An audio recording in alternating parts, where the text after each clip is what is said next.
$70 million.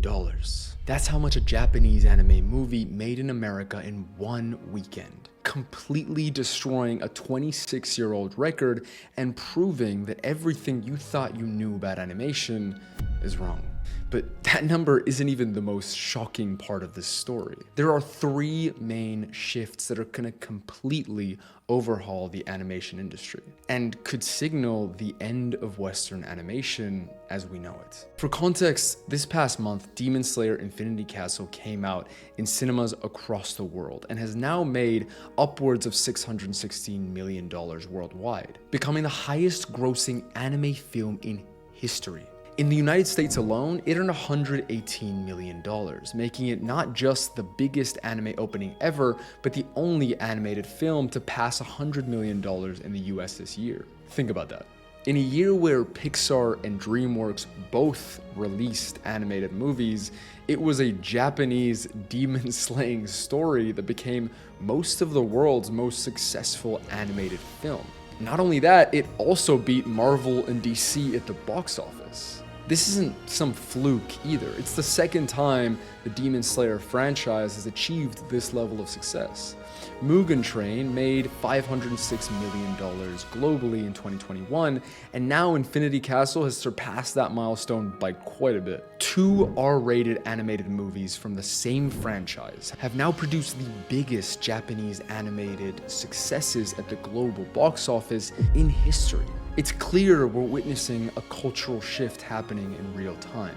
And to understand why this is happening, we need to talk about how animation has fundamentally evolved in ways that most of you haven't even noticed yet. Because what we're witnessing is the complete transformation of what audiences want from animated storytelling. And studios are gonna have to wake up. For the longest time, Hollywood was obsessed with insisting that animated movies were for kids, that animation and cartoons were just for children, and that animation couldn't and shouldn't be mature. Mainly because the Hays Code from 1934 to 1968 first censored mature animation content, conditioning two generations to view animation as children's entertainment. Then, how expensive and time-intensive animated films were meant studios needed guaranteed family audiences to justify that kind of investment. Adult animation meant narrower demographics and uncertain returns. Add to that the success of Disney and the Looney Tunes and many other child-friendly cartoons,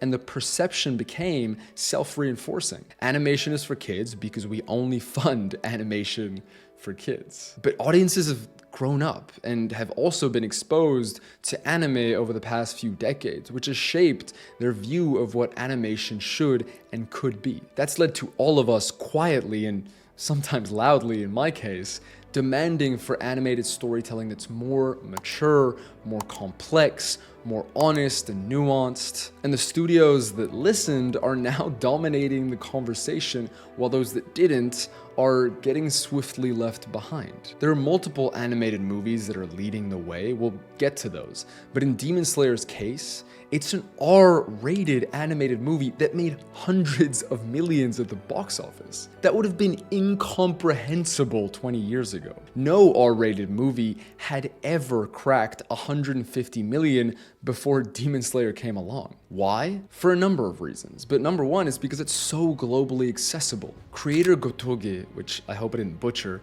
simply stayed true to their vision. A straightforward good versus evil story about a kind hero. That simplicity became its international strength. Demons and family tragedy need no cultural translation, unlike anime like Monogatari or Gintama that require Japanese cultural literacy. Yet within that simple framework, Demon Slayer layers Taisho era aesthetics and breathing techniques inspired by Eastern martial arts. Like Squid Game, it succeeded globally by being authentically Japanese while telling a universally relatable story. It also didn't sacrifice emotional weight. When Tanjiro's family is brutally murdered in the opening episode, there's no magical resurrection, just a boy carrying that trauma and learning to transform pain into compassion. When Rengoku dies in Mugen Train, protecting others with his final breath, it hits hard because the story commits to the emotional stakes. Characters have to live with consequences, grow from them, and sometimes die because of them. What makes this approach brilliant is how Demon Slayer gives every character, especially its villains, detailed backstories that create genuine emotional connection. The demons aren't just monsters to be killed, they're former humans consumed by despair or tragedy, making their eventual defeat bittersweet rather than completely triumphant. I'm pretty sure Akaza's backstory broke all of us watching the movie. This emotional complexity within a simple narrative structure allows the series to resonate with anyone. But we can't talk about Demon Slayer without mentioning the animation. It's been a staple for the entire series, and Ufotable actually managed to level up with Infinity Castle. It might be the most gorgeous, fluid, and incredible animation I've ever seen in my life. Like art that respects its medium. Every frame could clearly be hung up in a gallery. Every action sequence feels really well choreographed, like if it were ballet. The studio rose to the occasion of a blockbuster movie with its animation, elevating the simple storytelling into something transcendent, as they always have. I have to shout out the Zenitsu fight in particular. It's been a very long time since I've felt that level of goosebumps and hype in the cinema, but seeing Zenitsu do that 7th form of thunder breathing was absolutely batshit crazy. And the complexity of modeling the Infinity Castle sounds insane, with millions of architectural assets apparently. The way the studio also blended CG with 2D was impeccable, and the CG looked so good. But it's not just Infinity Castle leading the craze for maturity in animation. Look at what's been winning Oscars across the animation landscape. Flow, The Boy and the Heron, Guillermo del Toro's Pinocchio, Soul. These are all more mature animated movies with layered and complex storytelling and themes. Spider-Man Across the Spider-Verse is another monumental movie that solidifies this trend, as it's a pretty dark animated movie, especially by the end, tackling death, identity, and challenging predetermined fate. It's definitely no Shrek, that's for sure. These films succeed because they treat their audience like people who have experienced genuine emotions and complex relationships. Animation is for all ages, and the mainstream studios and audiences have finally realized this. But the maturity shift is only half the story. The second shift comes down to a combination of factors that honestly shocked me when I started researching. It simply comes down to how studios are using Surfshark, today's sponsor. You should think of Surfshark like your own personal Infinity Castle protecting your digital life. Surfshark encrypts your connection, and Clean Web swats away trackers and ads like Tanjiro cutting through upper demons. One subscription covers unlimited devices, phone, laptop, tablet, so your whole setup is protected. And you can change your virtual location to any of the 100+ countries Surfshark offers, letting you watch a ton of Netflix shows and movies that just wouldn't be available. Like Rick and Morty, for example, which isn't available on Netflix in the US, but is available in other countries. I personally have a friend who got multiple accounts hacked because he used a random cafe's Wi-Fi. Since then, I don't touch public Wi-Fi without Surfshark, just to make absolutely sure I'm safe. Kind of like how the Hashira don't enter battle without their swords. Same thing. If you want that extra reassurance, go to surfshark.com/Moonwera or use code Moonwera at checkout to get 4 extra months of Surfshark VPN. There's a 30-day money-back guarantee, so it's totally risk-free. Now back to the actual second fundamental shift in animation. That shift is the origin of a lot of these movies, and it's not where Hollywood executives expected 10 years ago. While Western studios have been playing it safe with familiar IPs and focus group tested concepts, Eastern animation has been building global empires by taking creative risks that would have terrified Disney board members. Neja 2 became the highest grossing animated movie in history with over $2 billion worldwide. A Chinese movie that out-earned every Disney, Pixar, and DreamWorks movie ever made. Let that sink in. A story rooted in Chinese mythology and cultural values has become the most commercially successful animated film in human history. Even if most of that is in China, that's still incredibly impressive. And I'm positive no Western animation studio would have ever predicted that. I definitely wouldn't have.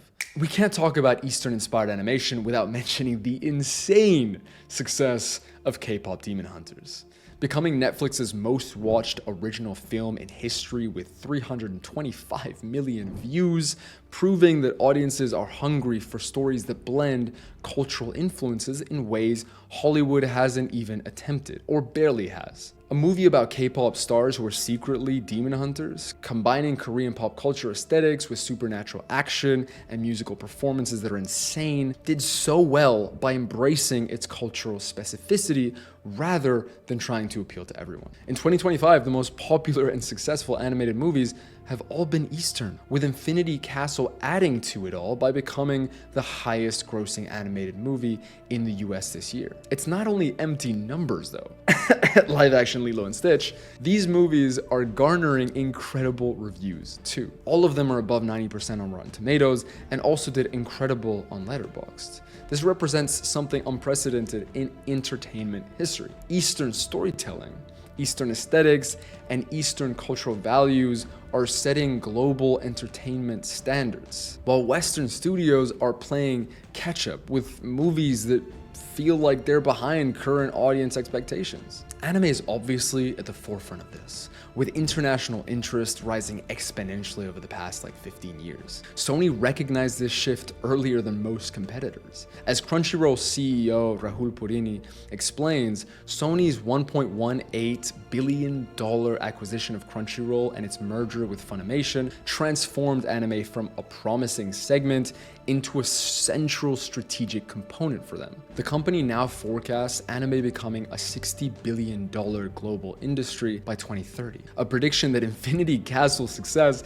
is already validating way ahead of schedule. As he said in an interview, anime fandom is no longer niche. It's mainstream and gigantic. Netflix revealed that half of its 300 million users watch anime, and given Netflix's consumer base skews Western, that makes the trend pretty clear. But here's what's most significant about this Eastern dominance. These movies are ridiculously culturally influential in ways that reshape how global audiences think about storytelling itself. When American teenagers cosplay as Tanjiro at Comic-Con, when Chinese mythology becomes globally recognizable, when K-pop is dominating every single chart in the world because of K-pop Demon Hunters, we're witnessing the establishment of new cultural hierarchies where creativity and authenticity matter the most. But there's one more shift that might alter how animation evolves, related to how Demon Slayer is revolutionizing the business model of storytelling itself. See, while most franchises either drag out TV series indefinitely or conclude with single movies or episodes, Demon Slayer is ending with something unprecedented, a trilogy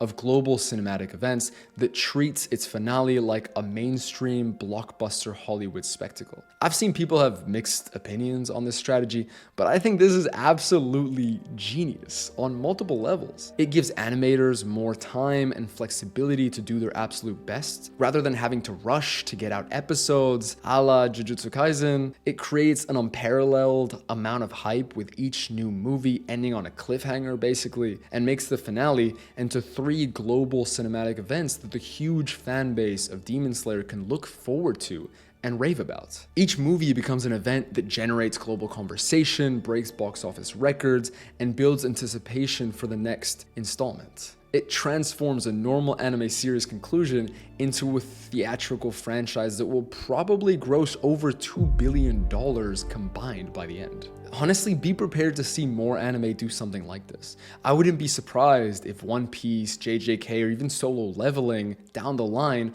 were also to cap off their anime with multiple movies, given how insanely successful Infinity Castle has been. And honestly, I'm all for it. There's no better feeling than watching your favorite anime on the big screen. This also means Western studios need to reevaluate how they approach their animated movies. With two massive blockbuster animated trilogies, Infinity Castle and Spider-Verse, it's clear that animation is now on the level of creating cohesive, large production stories on the scale of Lord of the Rings or Star Wars. See, here's the uncomfortable truth. that Disney, Pixar, and DreamWorks are all definitely grappling with behind closed doors. Animation has outgrown the creative and commercial limitations that Western studios spent decades reinforcing, and audiences have moved on with or without them. This isn't to say there's no place for family-friendly animated stories. Of course there is. There will always be. The Wild Robot, Inside Out, The Mitchells vs. the Machines, Klaus. But what it means is that moving forward, the billion-dollar-plus animated movies will likely be the more mature ones, in my opinion. I'm pretty certain Beyond the Spider-Verse will crack 1 billion. The rest of the Infinity Castle will likely also crack it, at least the last one.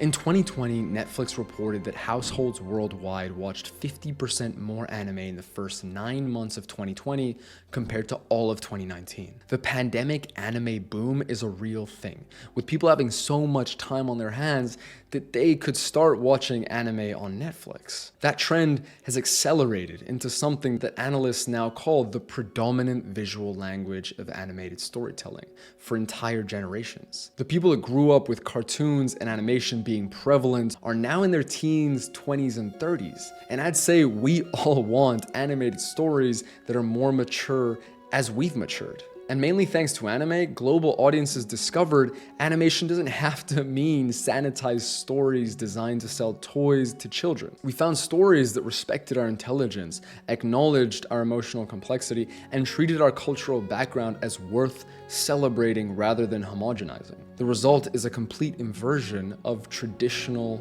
power dynamics in animation. Anime succeeded by never asking permission to be complex, mature, or emotionally honest. It's always been that way since its popularization in the 60s and 70s. They simply created compelling stories and trusted audiences to respond. Western animation is still struggling to take creative risks, and that hesitation shows in every disappointing box office return. Wish, Elio. This shift has already happened. Sony Pictures is doubling down on anime distribution, Netflix is throwing billions at anime content acquisition and original animated production. Even Disney Plus is quietly adding more mature animated series to their catalog, desperately trying to capture audiences that have already moved on to other platforms. The industry scramble is real and is accelerating. But here's the fundamental challenge Western studios face. Audiences can tell the difference between authentic storytelling and corporate attempts to replicate successful formulas. You can't just copy the surface elements of anime success without understanding the philosophical differences that make those stories resonate. Funnily enough, the only Western studio that is ahead of the curve is technically Japanese. Sony Animation, the studio responsible for K-pop Demon Hunters, the Spider-Verse, more mature animated movies, and the acquisition of Crunchyroll. So they're betting on anime and more mature animation to be the future. The next 5 years will determine whether Hollywood can evolve quickly enough to compete in a landscape they no longer control, or if we're watching the permanent establishment of Eastern animation as the global standard for what animated storytelling can achieve. I'll personally be placing my bet on the latter.